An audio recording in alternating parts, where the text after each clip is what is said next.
அன்பான சகோதர சகோதரிகளே, உங்கள் அனைவரையும் நம்முடைய ஆண்டவரும் மீட்பருமாகிய இயேசு கிறிஸ்துவினுடைய பரிசுத்த நாமத்தினாலே நான் வாழ்த்தி வரவேற்கிறேன். இன்றைக்கு நான் ஒருமுறை சாலையிலே பயணிக்கும் போது கண்ட ஒரு பெயர் பலகையிலே எழுதப்பட்டிருந்த ஒரு வாசகத்தை பற்றி உங்களோடு ஒரு செய்தியை பகிர்ந்து கொள்கிறேன். சாலைக்கு அருகாமையில் ஒரு பெயர் பலகை நல்ல பெரிய எழுத்துக்களிலே, கொட்டை எழுத்துக்களிலே ஆங்கிலத்திலே எழுதப்பட்ட வாசகம், ஹெல்ப் இஸ் ஹியர். தமிழிலே சொல்ல வேண்டுமென்றால் உதவி இங்கே இருக்கிறது. இப்படிப்பட்ட வாசகத்தை நான் இதற்கு முன்னதாக பார்க்கவே இல்லை.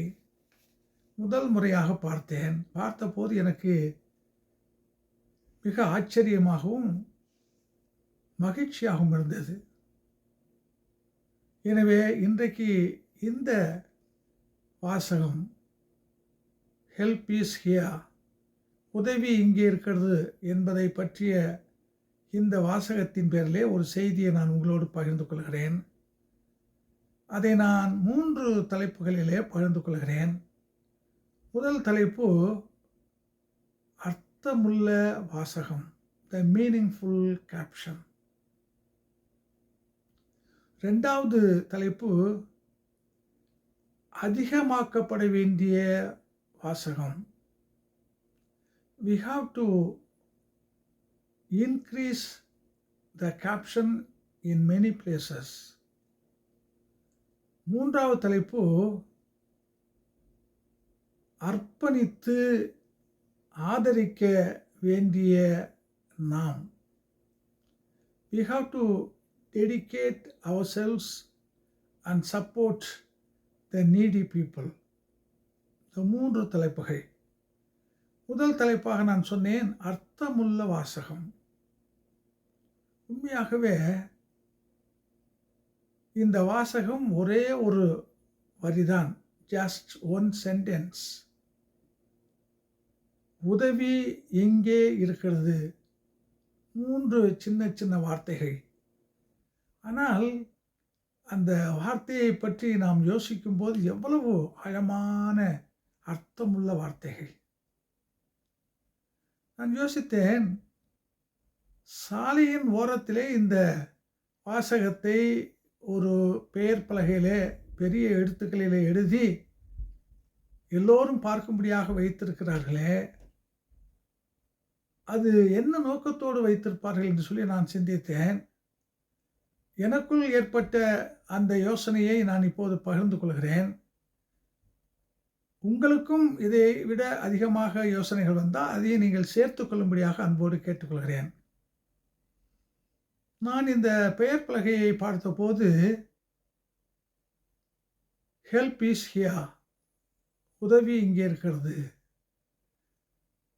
அதை நான் யோசித்த போது சாலையிலே பயணிக்கிறவர்கள் ஒருவேளை பசியோடு தாகத்தோடு இருந்தால் ஹெல்ப் இஸ் ஹியர், உதவி இங்கே இருக்கிறது, உங்களுடைய பசியையும் தாகத்தையும் தீர்த்து கொள்ள வாருங்கள் என்று அழைப்பது போன்ற வாசகம். அதே போன்று சாலையிலே பயணிக்கும் போது சுகவீனப்பட்டால் அவர்களுக்கு முதலுதவி செய்து சரியான மருத்துவமனைகளுக்கு அவர்களை அனுப்பி வைக்க கவலைப்படாதீர்கள், உதவி இங்கே இருக்கிறது என்று முதலுதவி கொடுப்பதற்காக மக்களை அழைப்பது போன்ற ஒரு அருமையான வாசகம். சாலையிலே பயணிக்கும் போது பல நேரங்களிலே வாகனங்கள் கூட பழுதாகிவிடும். அப்படி பழுதாகும் போது தொடர்ந்து பயணிக்க முடியாத ஒரு இக்கட்டான சூழல் ஏற்படும். அந்த நேரத்தில் அப்படி தவிக்கின்ற கவலைப்படுகின்ற மக்களை பார்த்து ஹெல்ப் இஸ் ஹியர், உதவி இங்கே இருக்கிறது, வாருங்கள் என்று அழைப்பது போன்ற ஒரு அர்த்தமுள்ள அருமையான வாசகம். இரண்டாவது தலைப்பாக நான் சொன்னேன் அதிகமாக்கப்பட வேண்டிய வாசகம். இந்த வாசகத்தை நான் முதல் முதல் பார்த்தேன் என்று சொன்னேன். நான் எத்தனையோ இடங்களுக்கு பயணம் செய்திருக்கிறேன். ஆனால் எங்கும் இப்படிப்பட்ட ஒரு வாசகத்தை நான் பார்க்கவே இல்லை.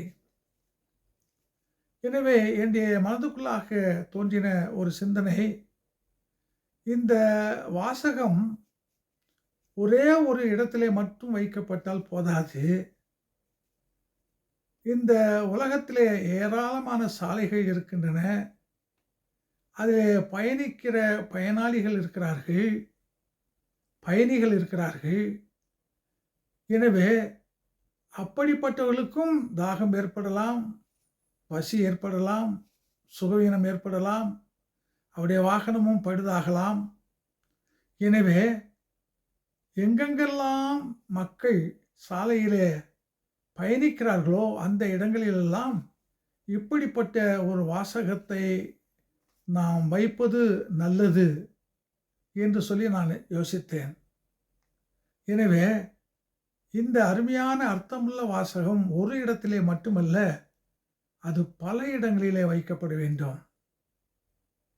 This caption must be installed in many places.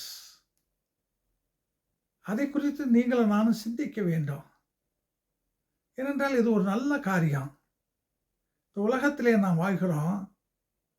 ஒரு முறை மட்டும் வாழ்கிறோம். இந்த உலகத்திலே நம்மை போன்று வாழ்கிற எத்தனையோ மக்கள் தேவையோடு இருக்கிறார்கள், உதவிக்காக காத்திருக்கிறார்கள். அப்படிப்பட்டவர்களுக்கு நீங்களும் நானும் உதவி செய்ய வேண்டும்.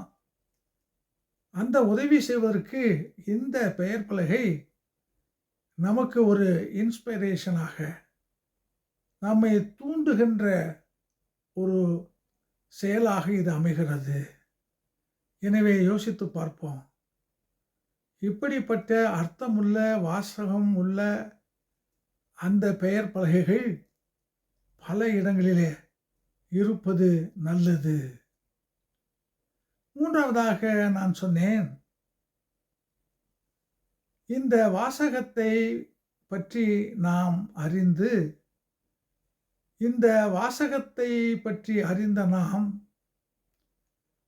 நம்மையே அர்ப்பணித்து அந்த வாசகத்தில் சொல்லப்பட்டிருக்கிற அந்த வார்த்தைகளின்படி வாழ்ந்து காட்ட நாம் தீர்மானம் எடுக்க வேண்டாம்.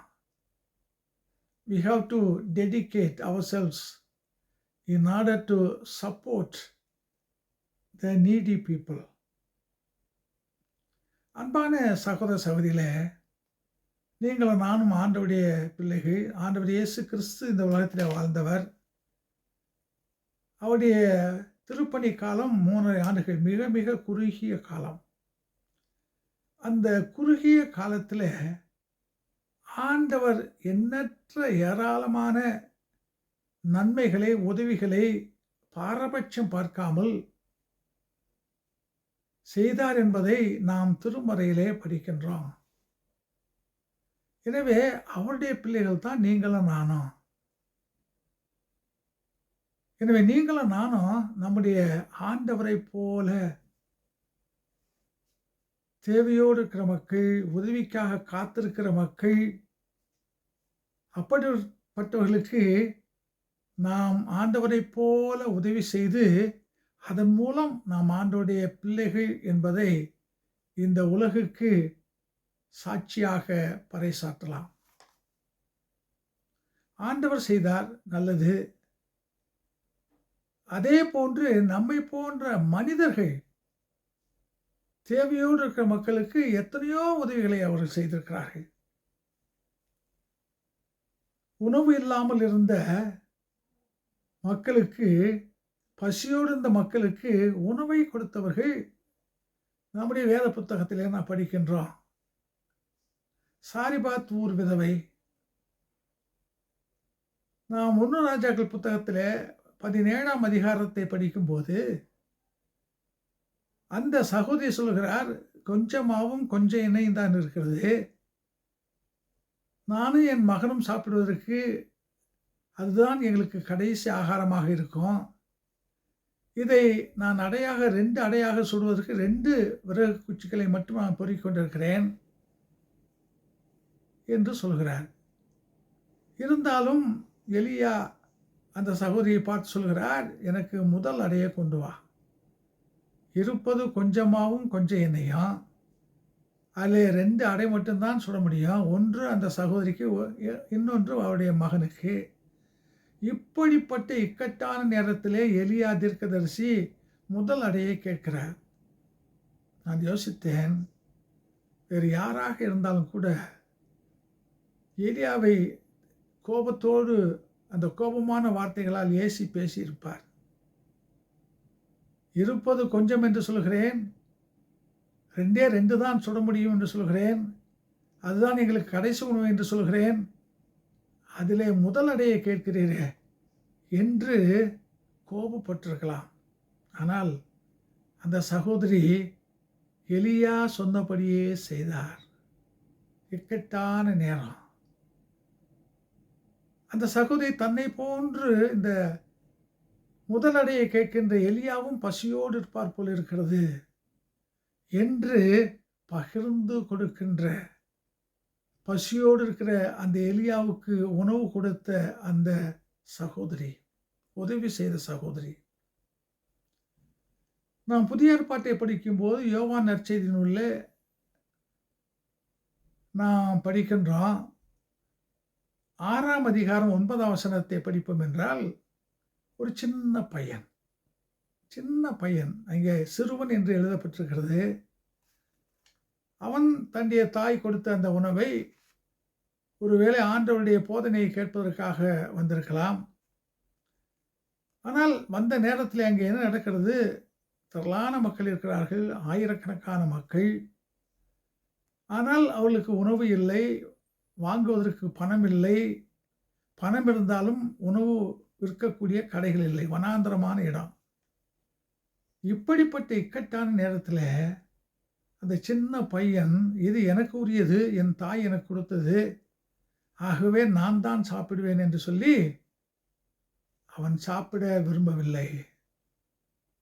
உதவியோடு, அந்த உதவிக்காக காத்திருந்த, பசியோடு ஆகாரத்திற்காக காத்திருந்த அந்த மக்களுக்கு அது தேவை என்பதை அறிந்து அந்த சின்ன பையன் தன்னுடைய ஆகாரத்தை அத்தனை பேருக்கும் உதவியாக கொடுத்தான், உதவி செய்தான். அதே போன்று ஆடை கொடுத்த ஒரு சகோதரி, நாம் அப்போஸ்தலர் புத்தகத்திலே 9ஆம் அதிகாரம் 36ஆம் வசனத்திலிருந்து படிப்போம் என்றால், துர்கால் அல்லது தபித்தால் என்று சொல்லப்பட்ட அந்த சகோதரி தன்னுடைய சொந்த கையினாலே, ஏனென்றால் அந்த காலத்திலே தையல் மிஷின் இல்லை, எவ்வளவு நேரம் தைத்திருப்பார் என்று சொல்லி எனக்கு தெரியல, நீண்ட நேரம் தன்னுடைய கையினாலே, ஊசினாலே ஆடைகளை தைத்து கணவனை இழந்து கவலையோடும் கண்ணீரோடும் இருந்த அந்த விதவை பெண்களுக்கு ஆடை கொடுத்தார், அவருடைய கவலையை தீர்த்தார் என்று சொல்லி நாம் படிக்கின்றோம். உதவி செய்கின்ற, ஆடை கொடுத்து உதவி செய்த சகோதரி துர்காய். அதே போன்று நாம் 2 ராஜாக்கள் புத்தகம் 5ஆம் அதிகாரத்தை படிக்கும்போது ஒரு சிறுமி என்று எழுதப்பட்டிருக்கிறது, பெயர் சொல்லப்படவில்லை. நாகமான் என்ற போர் தளபதியினுடைய வீட்டிலே வேலைக்கார பெண்ணாக இருக்கிறார். அப்படி இருக்கும்போது நாகமான் தன்னுடைய வீட்டையும் நாட்டையும் அழித்து போட்டார், தன்னுடைய பெற்றோரை பார்க்க முடியாமல் செய்துவிட்டார் என்றெல்லாம் யோசிக்காமல், கோபப்படாமல், நாகமானுடைய மனைவியிடத்திலே இந்த பெண் சொல்கிறார், நம்முடைய எஜமான் நாகமான் இஸ்ரேல் நாட்டில் இருக்கக்கூடிய ஒரு தீர்க்கதரிசியை போய் பார்த்தால் இந்த தொழுநோயிலிருந்து சுகம் கிடைக்கும் என்று ஆலோசனை சொல்லுகிறார். அருமையான சகோதரி, சகோதரியே, என்ன அருமையான ஆலோசனை! இந்த சின்ன வயது அடுத்தவரை பற்றி, இந்த நோயினின்று எப்படி விடுதலை அடைய முடியும் என்று யோசித்து கொண்டிருந்த அவரை குறித்து யோசித்து உதவி செய்தார். அற்புதமான ஒரு உதவி. அதே போன்று யோசுவாவின் புத்தகத்திலே ராகாப், யோசுவா 2 பேரை அனுப்பி இந்த நாட்டை பற்றிய காரியங்களை அறிந்து வாருங்கள் என்று சொல்லி அனுப்புகிறார். எரிகோ அரசனுக்கு அது தெரிந்து எப்படியாவது அவர்களை பிடிக்க வேண்டும் என்று நினைக்கிறார். அப்படிப்பட்ட இக்கட்டான காலகட்டத்தில் ராகாப் என்ற ஒரு வேசி, அவருடைய வாழ்க்கையை பற்றி நல்ல வாழ்க்கை வாழ்ந்தார் என்று சொல்லவில்லை. இருந்தாலும் கூட யோசுவா அனுப்பின அந்த 2 பேரையும் பாதுகாத்து, அரசனுடைய ஆட்கள் வந்தபோதும் கூட மிக யோசனையோடு அவளை மறைத்து வைத்து காப்பாற்றினார். இப்படி நான் சொல்லிக்கொண்டே போகலாம். அருமையான சகோதரனே, சகோதரியே, இப்படிப்பட்ட மக்கள் நம்மை போன்றவர்கள் தான் அவர்கள். அவர்களும் எத்தனையோ பேருக்கு அவள் உதவி செய்தார்கள். நாமும் ஆண்டவருடைய பிள்ளைகள் என்று சொன்னேன். ஆண்டவரை போல் உதவி செய்யலாம். நமக்கு முன்னதாக வாழ்ந்து காட்டின இந்த அன்பு பிள்ளைகளைப் போல உதவிக்காக காத்திருக்கிறவர்களுக்கு உதவி இங்கே இருக்கிறது. ஹெல்ப் இஸ் ஹியர் என்று நாமும் சொல்லலாம். ஒருவேளை நான் சொல்கின்றேன், நான் பெயர் பலகையிலே அந்த அர்த்தமுள்ள வாசகம் எழுதப்பட்டதை பார்த்தேன். நீங்கள் நானும் பெயர் பலகைகளை வைக்க வேண்டும் என்று கூட யோசிக்காமல் நம்முடைய நெஞ்சங்களிலே ஹியர், ஹெல்ப் இஸ் ஹியர், உதவி இங்கே இருக்கிறது என்று நம்முடைய நெஞ்சங்களிலே அந்த வாசகத்தை பதித்து எப்போதெல்லாம் மக்கள் உதவிக்காக காத்திருக்கிறார்களோ அவர்களுக்கு ஆண்டவரைப் போல வேத புத்தகத்திலே படிக்கின்ற நம்மை போன்ற மக்கள் செய்த அந்த உதவியைப் போல நீங்களும் நானும் செய்ய முன் வருவோம். அப்படி நாம் செய்ய நினைக்கும் போது நிச்சயமாக செய்ய முடியும். எனவே நீங்களும் நானும் வாழும்போதே இந்த நல்ல காரியத்தை செய்வதற்கு நம்மை அர்ப்பணிப்போம், ஒப்படைப்போம். ஆண்டவர் நமக்கு உதவி செய்வாராக. ஆமென்.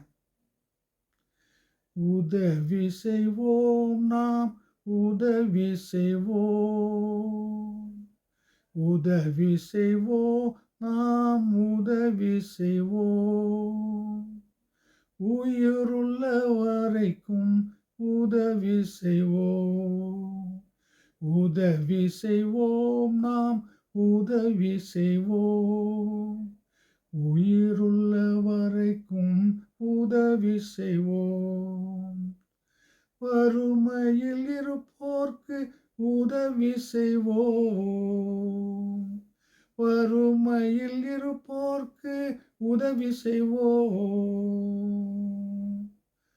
அவர் வாழ்வதற்கு நாம் உதவி செய்வோம், உதவி செய்வோம், நாம் உதவி செய்வோம், உயிருள்ள வரைக்கும் உதவி செய்வோம், எளிமையில் வாழ்வோர்க்கு உதவி செய்வோம், எளிமையில் வாழ்வோர்க்கு உதவி செய்வோம், எதிர்பாராமல் அவர்களுக்கு உதவி செய்வோம், உதவி செய்வோம், நாம் உதவி செய்வோம், உயிருள்ள வரைக்கும் உதவி செய்வோம், ஆகாரம் கொடுத்து உதவி செய்வோம், ஆகாரம் கொடுத்து உதவி செய்வோம், ஆடைகள் கொடுத்து உதவி செய்வோம், உதவி செய்வோம், நாம் உதவி செய்வோம், உயிருள்ள வரைக்கும் உதவி செய்வோம். ஆண்டவர் நம்மை ஆசீர்வதித்து காப்பாராக. ஆமென்.